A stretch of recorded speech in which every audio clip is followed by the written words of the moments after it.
অসমত এনেকুৱা কৰিলে আমি কি কৰোঁ যোৱা 3টা বছৰৰ আমাৰ ৰেকৰ্ডত ক্লিয়াৰ হৈ আছে আৰু বিৰোধী পক্ষই কি কৰে সেইটো ৰেকৰ্ডত ক্লিয়াৰ হৈ আছে।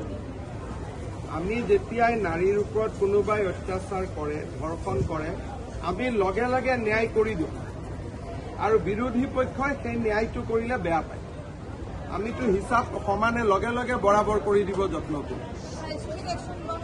আমিতো বৰাবৰে কৰি দিওঁ, লোৱা হ'ব নহয় হৈয়ে আছো। সেইকাৰণে মই গালিয়ে খাই থাকো বিধানসভাত চবৰ পৰা। আৰু আপোনালোকে নাৰী হৈ উল্টা প্ৰশ্ন কৰি থাকে তেতিয়া।